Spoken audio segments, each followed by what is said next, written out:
네, 친애하는 나비 토마 회원 여러분, 그리고 나중에 오실 손님 여러분, 제가 오늘 기차를 타고 왔는데요. 김영하 소설가가 이런 얘기를 했다고 합니다.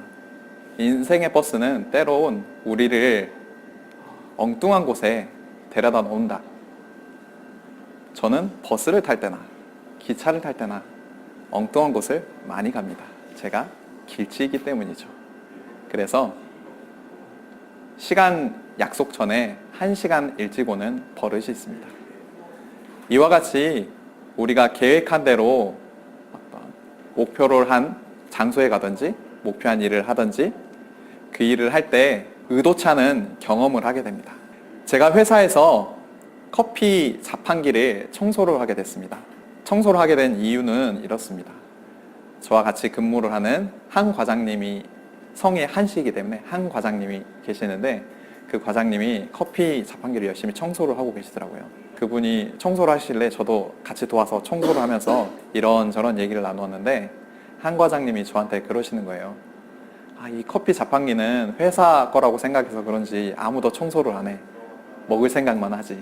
저한테 그러시더군요. 영주 씨는 나 닮은 게 참 많아. 일을 찾아서 하지. 그래서 참 피곤해. 한마디 하시더라고요. 그런데 그게 나는 맞다고 생각해. 저는 이렇게 대답했죠. 네, 저도 그게 맞다고 생각해요. 왜냐하면 그렇게 하면 주위가 밝아지잖아요. 라고 하면서 둘이서 열심히 커피 자판기를 청소를 했죠. 주도적인 것. 사람이 언제 성장을 하게 될까요? 제가 이 연설의 주제를 잡은 이유는 올해 제가 인생의 모토 중에 인생의 키워드 중에 하나가 성장이기 때문입니다. 그 성장을 생각하면서 한 문장을 생각을 했는데 축제와 같은 삶이라고 생각을 하면서 한 해를 대표하는 문장으로 삼았어요. 점점 올해가 저물어가는 시점에서 제가 언제 성장을 하게 됐는지 책을 보면서 또 되돌아보게 됐는데 사람은 무엇으로 성장하는가 라는 책이고 이 책이 30년간 500만 리더를 삶을 바꾼 기적의 성장 프로젝트라는 주제로 여러 임상 실험의 사례를 모아놨더라고요.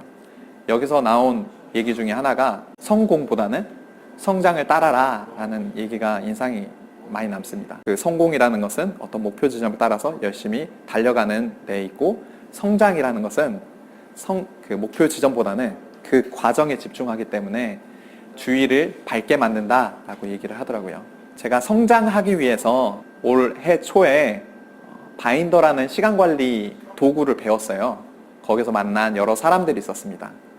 그 사람들과 만남이 너무 좋아서 이 사람들과 함께 모여서 계속적으로 모임을 지속하면 좋겠다라고 생각을 해서 DDD라는 모임을 만들고 이 모임을 통해서 서로의 성장을 기대하고 지지하고 어떻게 성장했는지를 서로 나누면서 함께 성장하고자 하는 모임을 만들었습니다. 제가 이 모임의 구성원들 한 명 한 명을 너무 소중하게 생각하는데요.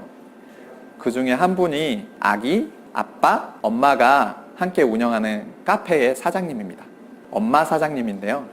이분의 삶을 보면 육아와 카페 일을 운영하면서 치열하게 살아감에도 불구하고 환경에 탓하지 않고 삶을 주도적으로 성장하고자 살아가시더라고요. 이분께서 본인의 삶을 나눠주셨는데 본인이 남편 되시는 분이 갑작스럽게 권고사직을 당하게 됐습니다.